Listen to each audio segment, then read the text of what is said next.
अभी आप देख लीजिए ताज़ा मामला उभर रहा है राजा भैया का कि उनके जो है मुकदमे वापस लिए जाएं, उसके लिए वे विधायक ला रहे हैं, पास कर रहे हैं, प्रस्ताव कर रहे हैं, जिसमें सरकार गिरी हुई है। तो यानी कि एक राजा भैया जैसा आदमी जो लोगों को मार करके तालाब में गिरता है, उनके तो मुकदमे वापस लिए जा रहे हैं क्योंकि वो उनकी शरण में आ गया। बीजेपी की सरकार है, इन लोगों ने अगर कोई इनके पास से कोई चला जाता है या इनकी पार्टी ज्वाइन कर लेता है तो वो तो गंगा में से नहाकर आया, धुल के आया है। अगर जो इनकी पार्टी जो नहीं करता, चाहे वो कितना बड़ा बदमाश हो, चाहे वो कितना बड़ा पाखंडी आदमी हो, वो सभी लोग जो हैं उनको ये मरवाने का काम करते हैं। संविधान की थोड़ी सी मर्यादा अगर हमारे देश के इन जजों में बची है जो सुप्रीम कोर्ट या हाई कोर्ट में बैठे हैं, तो वो अपनी कलम का सही प्रयोग करें और अपनी ताकत का एहसास कराएं कि इस तरीके जो फर्जी एनकाउंटर लगातार उत्तर प्रदेश में किए जा रहे हैं, उन एनकाउंटर पर रोक लगे और एक ऐसा डिसीजन लिया जाए, चाहे उस कटघरे में योगी आदित्यनाथ क्यों ना हो। तो जो मुख्यमंत्री स्वयं पहले अपने गिरबान में झांक कर तो देखें कि मैं कितना बड़ा अपराधी हूं। आप क्या जांच कर रहे थे जज साहब? आप क्या वहां पे थे या आप तो उत्तर प्रदेश सरकार के जो है आप वहां कप्तान थे? आप देख रहे थे क्या एनकाउंटर? आप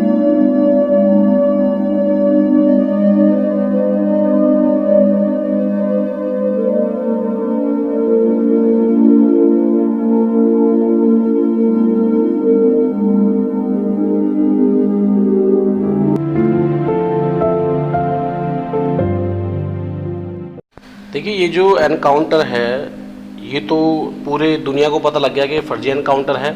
और अगर ये जो वर्तमान में योगी सरकार है, अगर ये इसका एनकाउंटर नहीं करती तो उत्तर प्रदेश सरकार का एनकाउंटर हो जाता और राज्य की जो सरकारें हैं उनका भी एनकाउंटर हो जाता। क्योंकि जो विकास दुबे जो पिछले लगभग 2 दशकों से बदमाश की भूमिका में, दबंग की भूमिका में अगर स्थापित हुआ है तो वो बीजेपी सरकार से ही हुआ है। जब राजनाथ जी जो मुख्यमंत्री थे उत्तर प्रदेश के, जब से उसका जन्म हुआ है, तो कई सारी ऐसी क्लिपिंग, कई सारे ऐसे पुख्ता सबूत भाजपा के प्रदेश व केंद्र में जो वर्तमान में बैठे हुए कोई कैबिनेट मंत्री है, कोई सांसद है, विधायक है, उनके काफ़ी सारे ऐसे डॉक्यूमेंट्स उसके हाथ में होंगे या थे जिससे कि भाजपा सरकार के काफ़ी नेता नंगे होते, जिससे कि उस सब से बचने के लिए उसका ये फर्जी एनकाउंटर किया गया। उसके साथ साथ ये एनकाउंटर मेरा उन लोगों से भी कहना है जो हमारे जुडिशरी पे बड़े बड़े पदों पर सुप्रीम कोर्ट, हाई कोर्ट के जज बैठे हुए हैं कि ये एनकाउंटर संविधान का भी हुआ है, कानून का भी हुआ है। तो ऐसे काफ़ी सारे ऐसे मुद्दे हैं, मामले हैं जिसमें इन्होंने संविधान को ताक पर रखा गया है। अब आप ये देख लीजिए कि अब योगी सरकार अपने ही डिसीजन लेती है, अपना भी जजमेंट करती है, अपना भी मार देती है।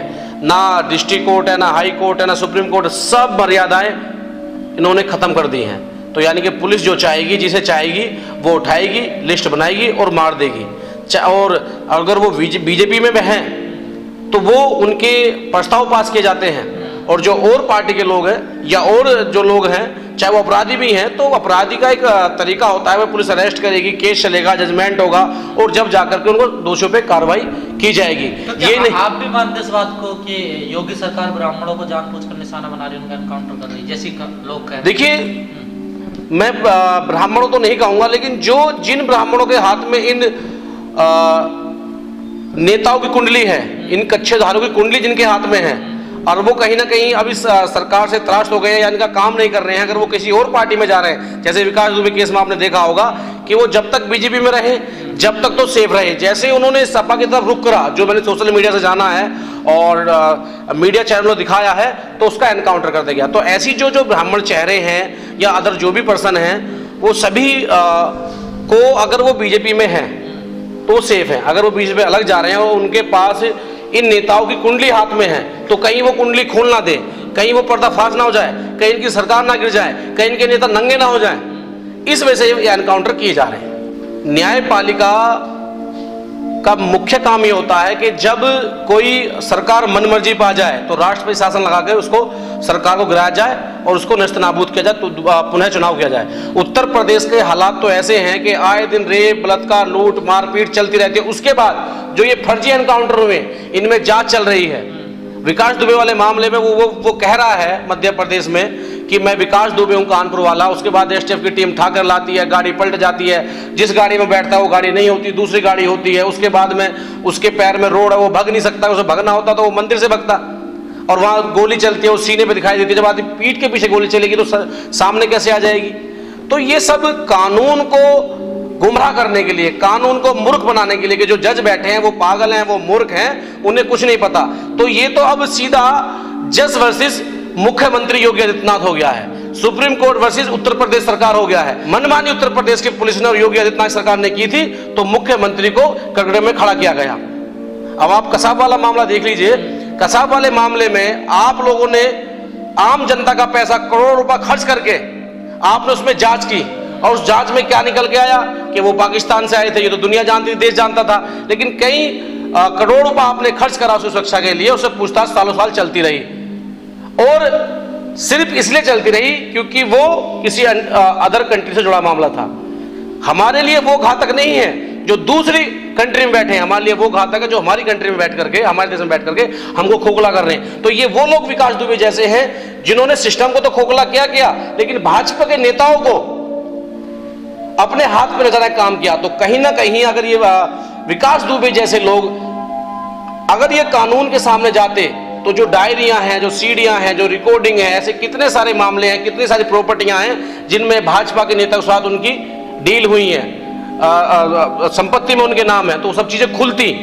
और जब वो खुलती तो काला चिट्ठा बीजेपी के नेता को सामने आता। तो उससे पहले वो आवाज कानून के सामने जाती, तो उस आवाज को दबा दिया गया, प्रशासन ने उस आवाज को दबाया। तो क्या आप इसे फर्जी एनकाउंटर मानते हैं? ये 101% फर्जी एनकाउंटर है।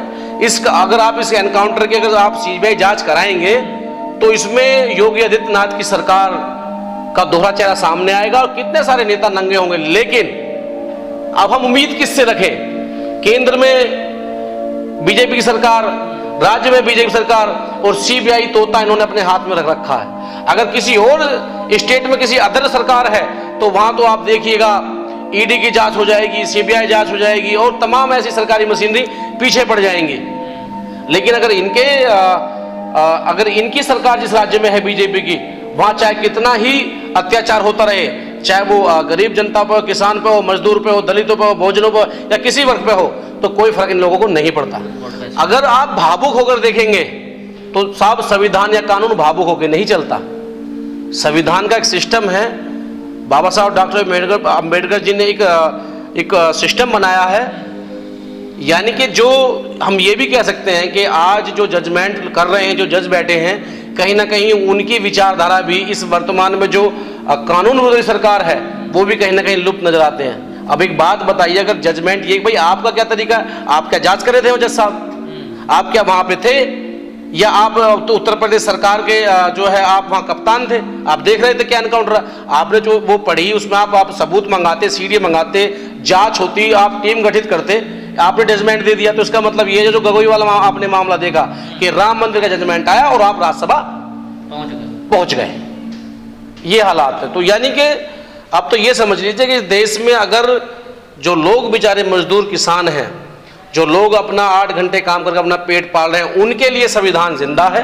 ना तो संविधान को तो इन्होंने जो आज सिस्टम चला रहे हैं, जो सरकार बनाकर बैठे हैं मनगढ़ंत मशीनरों द्वारा, वो कहीं ना कहीं कानून को अपने हाथों खिलवाड़ बनाकर खेलने का काम कर रहे हैं। ईमानदारी से जांच की जाए, और वो जांच करने वाले अधिकारी अगर उनके अंदर इंसानियत व संविधान में जो जब शपथ लेते हैं, अगर वो उनके अंदर बची हुई है शपथ, तो यकीन मानेगा कि आप पुलिस नहीं, बड़े बड़े नेता, और हो सकता है कि स्वयं मुख्यमंत्री भी उनके साथ उसी कटघरे में खड़े नजर आए। क्योंकि विकास दुबे का, जहां से योगी आदित्यनाथ गोरखपुर से आते हैं, बड़ा लगाव रहा है, और जिस मठ के ये जो है स्वयं सेवक रहे हैं, उस मठ से उसका लगाव रहा है। योगी जी पर तो खुद आपराधिक मामले। हाँ, तो वही मैं कह रहा हूं, तो विकास दुबे जो है वो योगी आदित्यनाथ के जिले गोरखपुर से, और जिस मठ से योगी आदित्यनाथ उसके स्वयं सेवक रहे हैं, जिस मठ के, उनसे जुड़े हुए हैं। इतने सारे खुद पे उनके मुकदमे हैं, ऐसे काफी सारे मामले हैं जिसमें इनका कनेक्शन जुड़ा हुआ है।